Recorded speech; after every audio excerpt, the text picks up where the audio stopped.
Welcome to another Progress podcast. We're in extraordinarily hot weather over here in the UK, but coincidentally, speaking of hot weather, we're going to be talking about one of the hottest shows on the UK wrestling calendar in just a few days from the Camden Electric Ballroom, none other than Progress Wrestling 24/7. And to join me, I feel a little bit left out with the attire here, wearing a typical wrestling black t-shirt, but all the way from Liverpool, I think, from Progress HQ, we got Mike Maddog. Angus, Mike, how you doing? Hey, John, it's great to see you as always. Yeah, you mustn't have got the memo about the beach wear today. Nobody told me. Nobody does.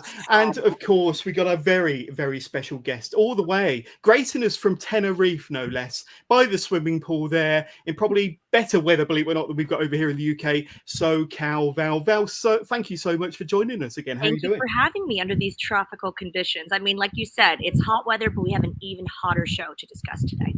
Oh, absolutely. And of course, as if you all need reminding, this is what we're going to be talking about in just a few days from the Electric Ballroom, London, the 24th of July, 24/7, the latest show from Progress Wrestling. And it is going to be a stacked show. We're going to be talking about the individual matches. And of course, we've got the Thunder Bastard to look forward to as well, which is going to be absolutely amazing. If you're not familiar with the Thunder Bastard, we will refresh you on the rules and how it's going to work and all the entrants. But guys, let's go straight into it, and let's talk about a match that I think the audience are going to absolutely love, and it involves Maddog, who has wowed the Progress fans over the last few shows. And of course, we saw him in Super Strong Style and over Super Strong Style weekend last month.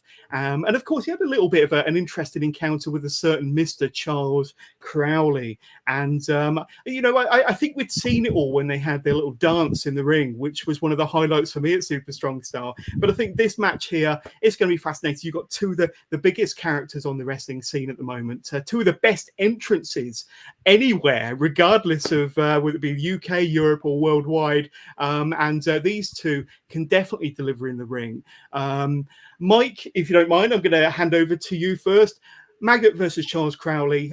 This is going to be a fantastic match that we're going to be graced with on Sunday, 24/7. Tell us about your thoughts.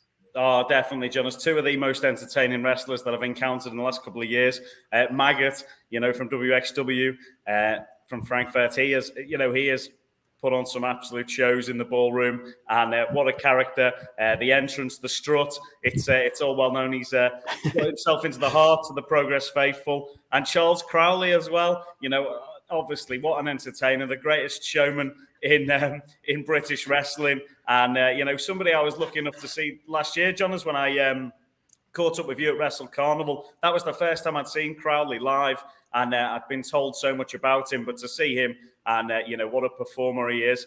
And this match, as you said, they were in the 4-on-4 match with Damo and RSP as the captains, and they ended up in some sort of Lombarda or Tango or something. And then RSP and, Big Damo didn't want to continue the dance-off and came in and broke that up. So, we could have one last dance at 24/7. We'll have to see. There we go. And Val, over to you, looking splendid over there in Tenerife, of course. But these are two of the biggest characters on the wrestling scene at the moment. And I think the Progress fans over in the Electric Ballroom, they're going to be in for a treat on Sunday. But give us your thoughts on these two individuals and what sort of a match can we expect? I think you can expect excitement for sure. And I think, Mike said it so poignantly. This is someone who was a favorite. And Maddog was really a really fast favorite with the fans. It was like immediately, right? And I fell in love with him immediately too. I've said many times before that I love that Progress gives such a spotlight to our international talent. So I love that Maddog is representing his home country. And I got to tell you, without playing too many favorites, I love an entrance. I love a character. I love a big, personality. And Charles Crowley, I literally listened to his theme music today at the pool. So I am a fan, and any match that he's in, I'm on board with. But these two specifically going head to head, I think is going to be extremely exciting. That's what I would use. excitement. Exactly. And I think from my perspective, expect some shenanigans and some tomfoolery from Charles Crowley. And Maggot had better to have his wits about him, I think, in this one. But just putting them two together, it's just a dream match you didn't know you wanted. And we're going to be seeing it live and in living color on Sunday from the Electric Ballroom. And running along the bottom of the screen, if you haven't already noticed, is all the ticket information, not just for 24/7. But also for the Deadly Viper Tour. And just go to progresswrestling.com/tickets. It will transport you to the Dice app and you'll be able to get your tickets for 24/7 and the Deadly Viper Tour, which we'll talk about later straight away. So do not miss out. Do yourself a favor. Click on the link that's going to be in the description to this show and get your tickets today. But guys, let's talk about the match number 2 that we have queued up here. And it's a very interesting tag match involving 4 of the women's roster, part of Progress Wrestling. You've got Eliza Alexander and Lana Austin teaming up to go against Alexis Falcon and Raven Creed. We've seen a fair bit of these 4 over recent chapters for Progress. And Lana Austin looks like she's finally got her wish and got a match on a Progress card, probably much to the annoyance of Lee McAteer. But there we go. She's managed to get her way in there. And this alone, just bring up the match graphic again. This is world-class talent here. Eliza Alexander, obviously a regular on NXT UK, and of course with Progress recently and all over the UK Indies. Lana Austin is absolute money wherever she performs. And of course you've got Alexis Falcon and Raven Creed, who has been building her fan base amongst the Progress faithful over the last few months. But Maddog, I'll start with you again. This is going to be a very tasty, very interesting and very competitive tag match. Well, yeah, Lana Austin interfered in that match at Super Strong Style 16, day 3. Cost potentially Raven Creed the match. Put the straight jackets on her in the ring. You know, obviously Raven has been wanting a match with Lana Austin for a little while, and she got her wish, but not quite in the way she expected, because Lana Austin called in a little bit of backup in the form of Eliza Alexander. What an amazing competitor as well. But then, you know, Raven Creed had an ace up her sleeve, because you know, you could say that Raven and Lana might be worst enemies, but I know Eliza Alexander and Alexis Falcon have had some absolutely bitter feuds around the UK in a show I'm particularly familiar with, at TNT Extreme Wrestling. They feuded over the women's title there, and you know, it was some of the best, not just women's, but all wrestling matches that I've seen. Some of the matches those ladies had. So this tag match is it's just added fuel to the fire, you know, adding these 2 into it. So it's going to be a bit of a chaotic one, I think. And, you know, it's going to be hot in the ballroom on Sunday. So we'll see it there. And Val, give us your thoughts on this one. Let's say lots of rivalries, lots of dynamics here, but a very exciting tag match, I'm sure. Yes, for sure. And I will say it's going to be hot in that ballroom, but the heat's not going to be coming from the sun. It's going to be coming from the tension in the ring. And by the way, you mentioned that straitjacket. She's got to be still thinking about that scenario. But I will say, you know, these 4 women, these 4 strong women, I actually raised my glass on purpose because I want to raise a glass to these 4 strong women, and I want to raise a glass to Progress Management for giving this spotlight to these fabulous women. There you go. Mike's got his vodka there. Oh, yeah. Just a bottle of tequila today. But no, all of these women, I mean, like you said, Eliza Alexander has found incredible success in NXT and on the independent circuit. Alexis Falcon is someone who I am becoming not only like a friend of, because I love her so much, but I'm such a fan of hers too. And just the first time that I ever spoke with her in an interview, I just remember saying to management, I was like, this girl is really, really great. She's got such fire. It's funny with the fiery red hair and such a babe as well. Obviously Raven has a lot of history with Lana and a lot of scores to settle, but Lana, my goodness, I mean, I don't know what they're thinking, but I mean, when you put Lana at ringside, you've seen what can happen. So now you're going to have her in the mix up here, in the mix, deliberately in the ring. This is going to be one not to miss. And not only because there's a lot of history, there's a lot of emotion going on, but because the women are so strong in this match, all 4 of them. And Progress really chooses who to represent the brand well. And these 4 women, very, very diverse, but they're all really, really talented and unique in their own way. So for that reason, I love the diversity here as well. Wow, that's going to be a great match. I'm looking forward to it even more. But speaking of tag matches, At Super Strong Style, we saw probably one of the best tag matches you're ever likely to see, the triple threat ladder match. And that takes us on to 24/7, where Sunshine Machine defend their Progress World tag titles for the very first time against an interesting combination of Leon Slater and Ricky Knight Jr. So I think it was chapter 134 back in May, quite possibly, where Ricky Knight Jr. and Leon Slater actually faced one another in an epic battle. A really, really hard fought win for RKJ. But an interesting, I'd say, proposition to put the two together, and no less for the World Tag Team titles and Sunshine Machine's first ever defense of the titles. So lots going on here, and the question has to be asked, and I'm going to throw it over to Val first of all. Can RKJ and Leon Slater coexist, considering they fought each other just a few chapters ago, and how will they fare against Sunshine Machine? Very good question, Johners. I think, with as much on the line, it makes it more exciting. I know Sunshine Machine, they're amazing. They're fan favorites. I mean, God only knows what they're going to have in store. We talk about us with our summer party. They always make sure that their entrance is amazing. So I'm excited for that personally, just as a side note. But I've seen a lot of RKJ before. And did I say that correctly? RKJ, that's the right letter? Mm-hmm. So I know how impressive he is. I've worked with his family many times up in Norwich, and seen him come through the ranks and just really improve and come into his own. But wouldn't it be, just as a little scenario here, wouldn't it be amazing if these two young upstarts, let's think about this for a second, if they claimed the tag team titles from Sunshine Machine as a unit, as young, hungry, up and coming, amazing wrestlers, which of course they have great careers ahead of them, but what would this mean for their careers? How exciting would it be for them? And honestly, how exciting would it be for the fans as well? Because as much as I love Sunshine Machine, I love sort of an upset, especially when a younger talent and two younger talents get to shine. So if I have to pick a winner, if we're doing that, but if I have to pick winners, I love Sunshine Machine and I love their interviews with me and they're so much fun. But wouldn't that be, just as a fan, wouldn't that be so exciting to think about? Oh, 100%. And Maddog. Yeah, Maddog, this is going to be potentially a show stealer between four of the best talents on the UK scene. But Sunshine Machine, they're going to have a lot to prove, or they're going to want to prove themselves as tag team champions, being their first title defense. But like I say, if RKJ and Leon Slater can coexist, they're going to be in for a hell of a battle.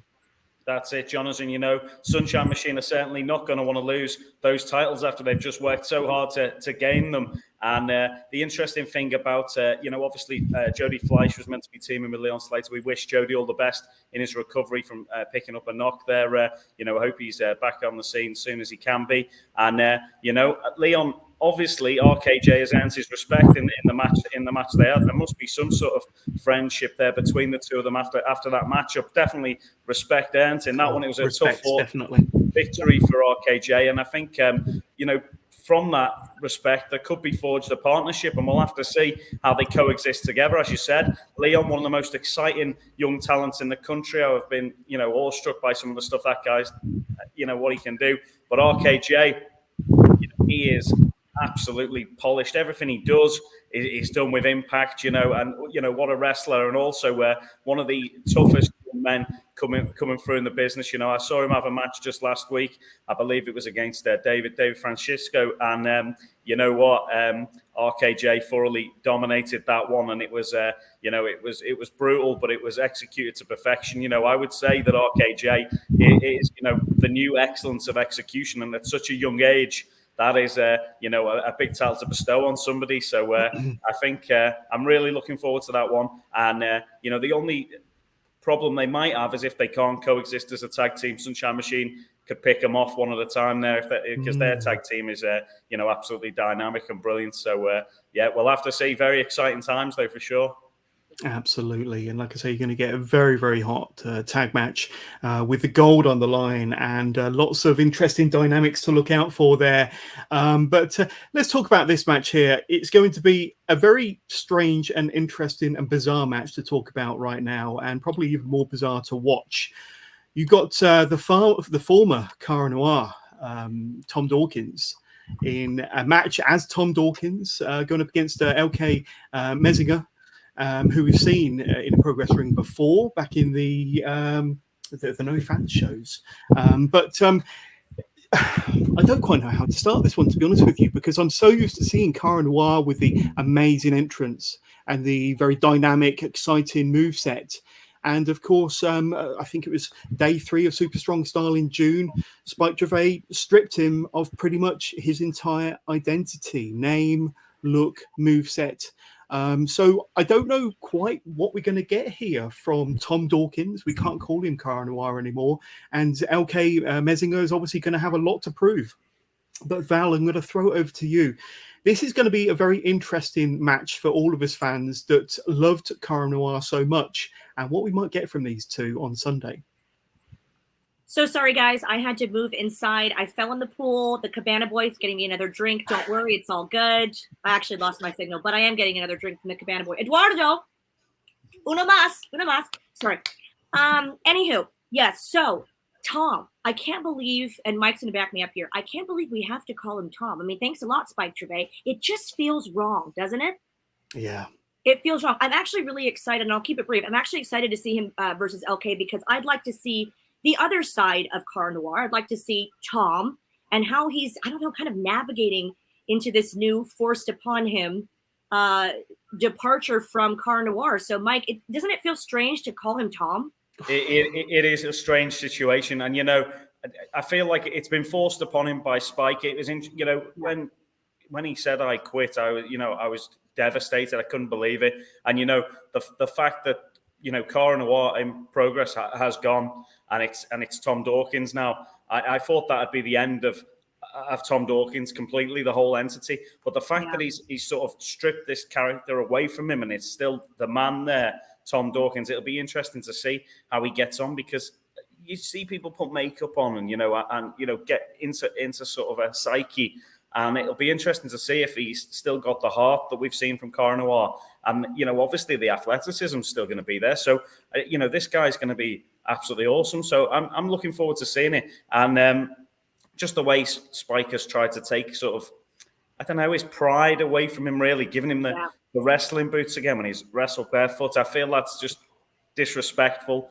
by Spike. And to take some of his best moves, the Madam Guillotine, the Swan Woo away from him, he can't use those anymore. They're Spike's moves now. I just feel like it is just a dastardly move by Spike, and it'll be interesting to see. And making him face LK. Now, LK is a guy who's not at the best of luck in Progress, unfortunately, during the Peckham era. He's been on the end of a few losses. So this is a guy coming in who's got something to prove. He's a tough wrestler himself. One seen him wrestle in Cardiff in Wales before, part of a tag team Bolarama. So it'll be interesting to see how he gets on. And this one is going to be a really interesting bout, because I have no idea how it's going to go either way. So really intrigued by this one.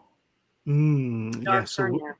All we can say is best of luck, Tom Dawkins, and it's going to be a very interesting match for the fans, seeing Tom in a situation that he's never been in before, certainly in a Progress ring. Now, we all remember a Super Strong Style and this magical moment when Kanji managed to regain the championship she never actually lost the first time round, making her officially a 2-time Progress Women's World Champion. And of course, on Sunday at 24/7 from the Electric Ballroom, she faces the number one contender, Laura Di Matteo. Laura's been chomping at the bit. She's been number one contender for a little while now, and she finally gets her opportunity at the big one against Kanji. Now, Kanji is going to want to prove herself as a champion the second time over after that extraordinarily tough match against Giselle Shaw. But both of these two fierce competitors will be putting on a hell of a display from the Electric Ballroom in front of the Progress faithful at 24/7. Val, this is going to be a wonderful match and a great opportunity for Laura, but even more of an opportunity and a chance for Kanji to prove that she is the fighting champion she set out to be. Yes, and I think she can back up everything she said that she is. I think she's a great representation of Progress Wrestling around the world as our women's champion. No one's going to forget that amazing, unforgettable match with Giselle Shaw, and how she came to be Progress Women's Champion. So I'm so proud of her. But I have to tell you, Laura Di Matteo, I have interviewed her, and you talk about somebody with fire and somebody who is just chomping at the bit to prove themselves.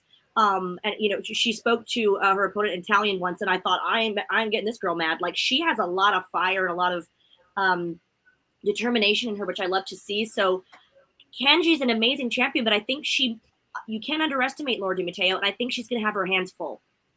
whatever that means in Italian, you know. I'm not the best person to ask. No good with languages. But Mike, you know Liverpudlian, so I'm going to hand it over to you. Yeah, that's not gonna help me in this situation, you know. But Laura Di Matteo, as you mentioned, she's a tenacious competitor. She just had her birthday, celebrated her birthday this week. You know, I think she's going to be looking forward to giving herself a bit of a belated birthday gift on Sunday, possibly crowning herself the women's champion. And you know, she's got the skills to do it. She's a tenacious athlete, a great competitor, and you know, that one is going to be it's going to be technical, but it could get our hand, that one as well. So you know, I'm looking forward to it. Kanji, obviously, amazing competitor, but Laura Di Matteo, you know, she didn't care if it was Giselle, she didn't care if it was Kanji. She knew she was wanted to take her #1 contendership match, and she wanted it. She was ready to go for the gold. So you know, she's this is her chance, this is her time, and you know, Kanji only just become the champion. This is the best time to strike. You know, while she's just getting used to being champion, it'll be you know, could go either way, this one. Yeah, and that match perfectly demonstrates why the women's division in Progress Wrestling is the best in the very world, and the cream of the crop in that championship match. That's definitely the match that I'm looking forward to. And then not forgetting Swerve the Realist, Swerve Strickland, gracing our shores once again. And yes, he's had a lot of success over in America, but he'll be going up against somebody he knows fairly well in Nick Wayne, somebody he's faced before. But Nick Wayne has, like I say, he's developed, he's grown, and this could be a different Nick Wayne that Swerve will be facing at 24/7 from the Electric Ballroom. But Swerve and Nick Wayne, two of the most exciting wrestlers on the independent scene all over the world. This is going to be a treat for the fans of the Ballroom on Sunday. And Val, if you don't mind, I'm going to start with you. It's probably going to be a treat for yourself as well. A tremendous match to look forward to. It really is. And Nick Wayne, I'm very excited to see in person. Both of these competitors I've never seen in person. So I'm excited to see how they fare. And I know that the fans, you know, just from social media alone and the tweets that we've been seeing, Swerve Strickland is someone that they are just over the moon about, that he's coming to Progress Wrestling, and they get to see him live in Camden. And again, it's such a fun venue. You know, shout out to the Electric Ballroom, such a fun, raucous atmosphere and rowdy. So this one's going to be fun. And that's part of my favorite part about being new to Progress Wrestling is a lot of these people I haven't seen in person. So I just get to be a fan and get to enjoy it. But from what I've seen on YouTube and people have been posting a lot of clips of theirs, I think I'm in for a real treat. Maddog, we're going to see Swerve again, gracing the Electric Ballroom once again. He wowed the audience last time. This time it sounds like he's got a bit of a chip on his shoulder, a bit of a point to prove. Give us your thoughts. Yeah, definitely. So these guys fought each other back in Defy. I believe it was in tail end of February this year over in Seattle, Washington. And they have an amazing matchup. It's one definitely worth checking out. If you go to Defy's YouTube channel, you can watch it for free on there from Defy 50. What a match they put on. And then very interesting at the end of the match as well. Swerve had a few words to say for Nick Wayne. And obviously this is part 2 of that matchup, so you definitely need to check that out this week at some point. But there's some interesting words exchanged between them at the end of that one, and it leads perfectly into this, that we've got part 2 in the Electric Ballroom, and these guys, we're so lucky to have them both on the show, and the fact that they often you'd want them to face UK competitors, give them a chance to fight each other, but these have got such a grudge between themselves that this has got to get settled, because they couldn't possibly be on the same card and not face each other, they said, because there's there is some bad blood here, and Nick Wayne really wants to prove to Swerve how, even in just the short 6 or 7 months since they last fought each other, how far he's come along. He's had matches with some of the best in the world, and at the same time, Swerve's become, tag champion over in the States. It's all happening for them both, and this is going to be a really interesting and exciting matchup. They're both from a similar sort of area in the States, and Nick's got something to prove. He really has, and it's going to be amazing. Val, you're in for such a treat, as are. I'm excited. Yeah, it's going to be class. Yeah. Absolutely. And we flashed up pictures of Giselle's magical moment over at Super Strong Style last month. But how about this, gentlemen? Chris Ridgway, carrying so much gold now. But he, of course, is the brand new Progress World Champion, having outlasted all of the competitors. Super Strong Style came out winning the tournament and becoming the new Progress World Champion. And on Sunday at 24/7, he'll be taking on somebody he's reasonably familiar with, somebody who I believe he's fought before, Super Strong Style, as a matter of fact, Dean Allmark, Dino himself, at 24/7 for the Progress World Championship. And this is going to be a tremendous battle against two of the best technical wrestlers, two of the best technical wizards, dare I say it, you'll find anywhere in the UK, Europe, worldwide. We all know that Dino invents wrestling moves for fun, and Ridgway inflicts pain for his own pleasure. But guys, this is going to be a tremendous match, and I couldn't think of a better opponent or a better first challenger for Ridgway's first defense of the world title. Mike, if you want to kick us off, you know these two very well. How do you think this is going to go down? Yeah, well, two wrestlers, as you say, I know very well. I've encountered them right throughout my personal career in wrestling, and they've both been absolute stalwarts on the British scene. Both great technical wrestlers, both great teachers, and I believe Dean trained Ridgway at the start of his career on some of the finer points of wrestling and things. But yeah, the interesting one about this one is it was actually a match that wasn't scheduled for the show. It came about only last week when Dean Allmark actually sent us a promo video leading up to the Thunderbasters, because Dean was originally meant to be in that. And when Dean sent the video over and said what he said in his promo, once I've won the Thunderbastard, I'll be coming back for you, Ridgway, because I want that championship. And, Dean, in his debut of Progress, actually defeated Chris Ridgway. Obviously, Ridgway, Super Strong Style 16, got his revenge there and, eliminated Dean from the tournament in the early rounds before going on to be victorious at the end. But, in that one, so it's 1-1. This is the rubber match. And what happened was basically, Ridgway saw Dean Allmark's promo and said to him, why wait? I'm a fighting champion. I'll face you at 24/7. I haven't got a match lined up. I'll take you out the Thunderbastard right now and face you now. I'll beat you now, he's saying. So the confidence from the champion there to take it on, as well, to take on Dean Allmark. It's 1-1 in their rivalry. So that rubber match, it's going to be, anything could happen there. It's going to be really exciting. Another great one. Val, give us your thoughts on this one, because this is going to be hard hitting. There's going to be lots of technical wrestling. The fans are going to be in for an amazing treat between these two, but these two know each other very well. Ridgway and Dino, they know each other very, very well. But it's too close to call, almost too close to call this one. And of course, the stakes have been raised because it's for the World Championship. Yes. So let's start with the pros. So, the pros are everyone's going to be entertained because it will be a technical masterclass for sure. And they're both, amazing wrestlers, both very, very well respected. Also for the Progress World Championship. This is a huge match for Dean. And I think I believe he's ready for it. I think, he's so well respected in the locker room and with the fans. And he's proven himself time and time again. The cons, what I'm worried about, Ridgway, and I think Mike will back me up here. We've seen a bit of a shift in his attitude. I think I said this the last time we all spoke, it's my job as the interviewer to be backstage and kind of get everyone's candid thoughts. And I just keep kind of seeing this, confidence is one thing, but I'm seeing kind of this progression of aggression. Let's call it that. Let's hashtag that trending now.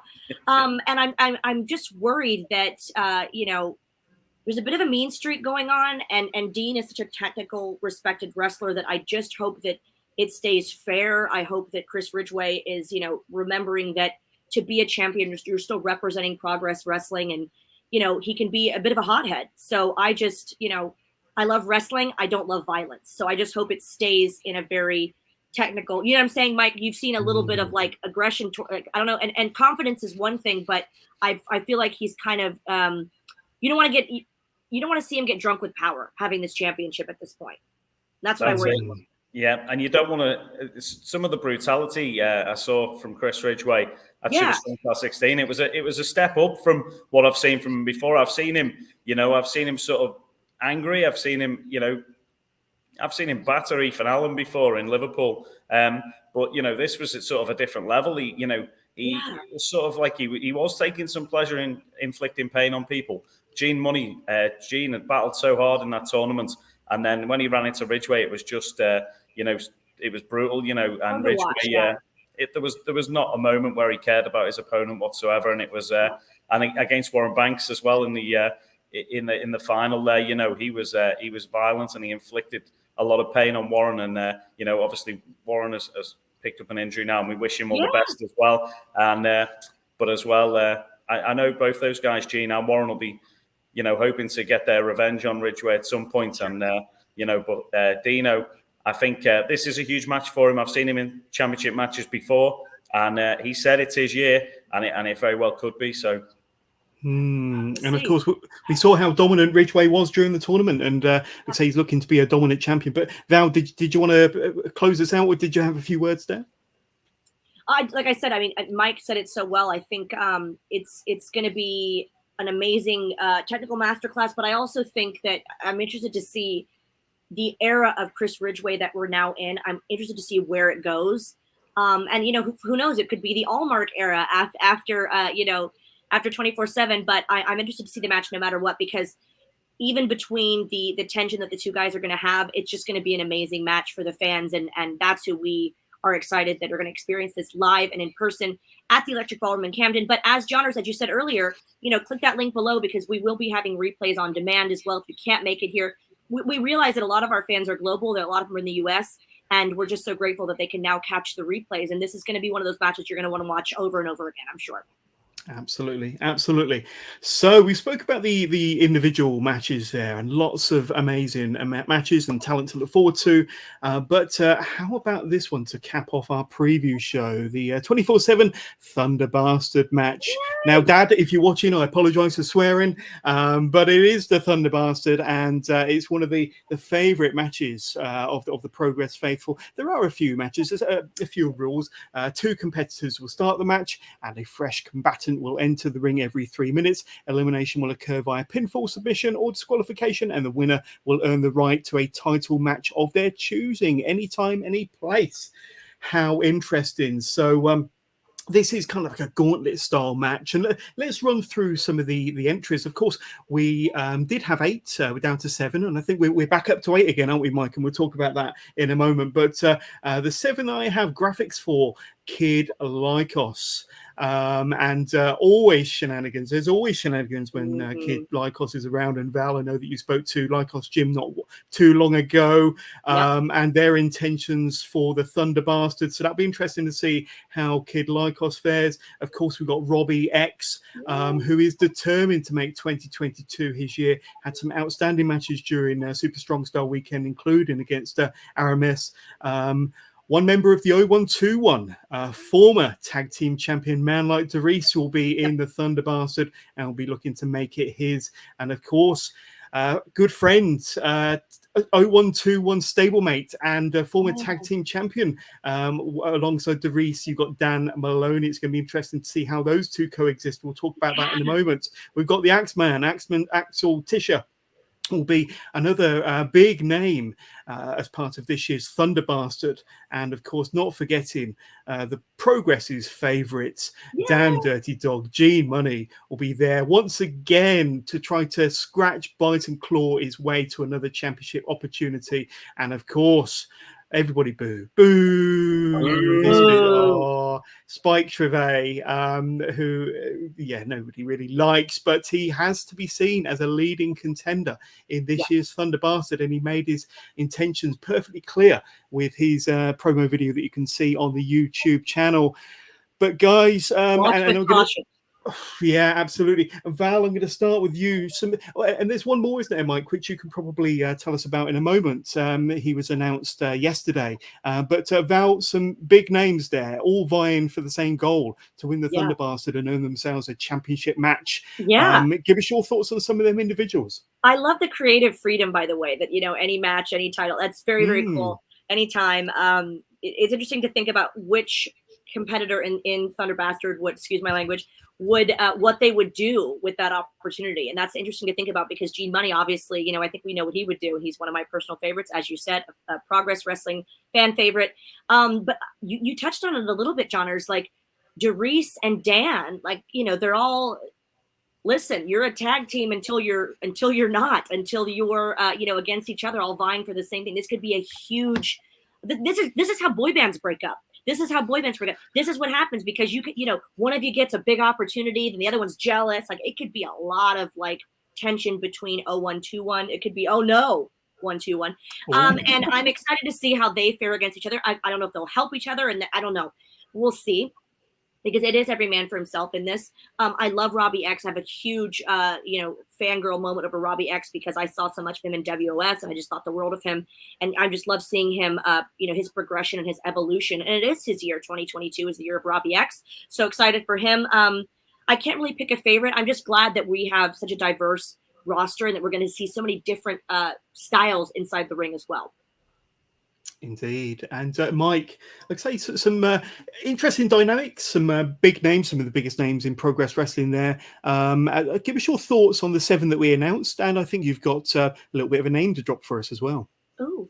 Yeah, I'll let you know now, guys. I believe the 8th person who's going to be in the Thunder Bastard tournament is going to be none other than CPF's Danny Black as well. So what a young talent who's going to be joining the others in that matchup. That's an amazing announcement, So how exciting that he's going to be involved in that match. And it is, 8 of the best wrestlers on the planet who are in this matchup, the Thunder Bastard. It's going to be brutal. It's going to be violent. And, it is going to be a battle. Somebody is going to have to, scratch and claw their way to the top in this one. As you said, interesting dynamics between some of the people in there. Axel Tisha, what a talent. It could be his chance to shine at the Thunder Bastard. And as you said, with the 0121, the Lyrical Dragon, Darius, and Driller, Dan Maloney, it'll be interesting to see if those two end up clashing in that one, or if they can, or they could end up, somehow working together to, if they're the final 2, then they're definitely going to have to fight each other. But we'll have to see what happens there. And there's so many different outcomes that could occur here. But the shenanigans of Lycos. You've got Gene Money, and what if Gene Money does win? He has the chance. I don't know what they're going to be given as the prize or reward for this matchup. I know what they win, but I don't know if there'll actually be a physical, item or reward for them. That'll be something else that we'll have maybe to a new dog collar for Gene Money. Maybe. I might appreciate a new dog collar or something. Like a golden dog bowl or something like that, for the damn dirty dog. Chicken wings. Yeah, and what is what is he going to go after? It could be anything. So that'll be. I just think that match is going to. You've said about a couple of matches possibly stealing the show, but the Thunder Bastard, it's it's an absolute spectacular, and it's going to be wild. It's going to be hot in the ballroom on Sunday. So make sure you bring your water bottles with you and everything. Stay hydrated, kids. Bring your cocktails. Yeah, it could be a day for cocktails, I think. The temperature's going to be hot and the action's going to be even hotter. 100%, 100%. And there's a bar there as well, so treat yourself to a pint while you're there. But that's pretty much rounded off the matches for 24/7. So much to look forward to. And as we said, scrolling along the bottom, you'll notice that the ticker with tickets information of where you need to go to get your tickets for this Sunday for 24/7, and of course the Deadly Viper tour. Just go to progresswrestling.com/tickets, and it will take you through to the Dice app. And like I say, it's a few easy steps, and we'll see you in Camden and across the country on the UK tour, of course. And speaking of the Deadly Viper tour, let's quickly touch on what we know so far. Of course, we've got 5 dates starting from next month, remarkably, at the O2 Academy in Sheffield on the I think that's the 13th of August, Newcastle on the 14th of August from the Boiler Shop, and then of course in September from Birmingham, the O2 Academy, the 25th of September, October the 9th from the O2 Ritz in Manchester. And then, of course, the Deadly Viper tour comes to a close, rounds off the code name Snake Charmer Cardiff, the 16th of October. So a fantastic tour there. And, of course, these are some of the matches that we have to look forward to. Mike, if you want to run us through some of the slides that I'm bringing up here. But I'd say some of the matches that have been announced already, August the 13th from Sheffield. Oh, mate, we've got all sorts of exciting stuff coming up. Robbie X versus Takeshita at Copperhead. That is just going to be an absolutely mind-blowing match. Obviously, anyone who's watched television recently will have seen Takeshita. He's going to face Dean Allmark in Newcastle. It's you know, and you know that match could be for the championship as well. You just good point. never know. We'll have to see what happens. That we might have to switch that up. We've got Hayata competing as well in Sheffield, and you know, we're bringing some of the best wrestlers on the planet to Sheffield and Newcastle on the 13th and 14th of August. There's going to be just amazing matches, and you'll get to see as well, announced at the end there, on the 25th of September in Birmingham, Chris Brooks returning to Progress Wrestling, another amazing announcement. And, you know, we're so excited for the Deadly Viper tour. We just can't wait. And I'll tell you someone else who's excited for it. We cannot wait for the excitement. I heard it was Beach Day, man. Oh, there he is. There we go. Celebrity cameo. I love you all. Bye-bye. Yeah, you can have some flowers. Oh, fantastic. Who was that? Who was that? Lee oh, he's partying it up today. It's a hot one. It's a hot one here on the world. There's so much to look forward to, and it looks like, Mike, you've got a lift. But it's so much to look forward to over the next few months, starting from this Sunday, 24/7 from the Electric Ballroom in Camden. We've ran through the matches, and of course, we've given our expert opinion on how we think it might go down and on all of the combatants. But it's going to be a fantastic weekend of Progress Wrestling from London, from Camden. Like I say, click on the link in the description to this show to get your tickets today. And don't forget to get your tickets, not just for 24/7, but for the Deadly Viper tour. But from me, Johners, I want to thank you so much. I've been your host, Mike Maddog Angus. Thank you for joining us once again. And Val, we're going to leave you to enjoy the rest of your holiday in Tenerife. But thank you so much for joining us this week. I really, really appreciate all of your help. Thank you. Such fun. I'm so excited for Sunday. Very excited for Progress on Tour, the Deadly Viper Tour. But again, click those links below. Do it now. Do it now. Don't be that guy. Do it right now. Don't wait. We can't wait to see you all there. Thanks, everybody. See you soon. Cheers. See you Sunday.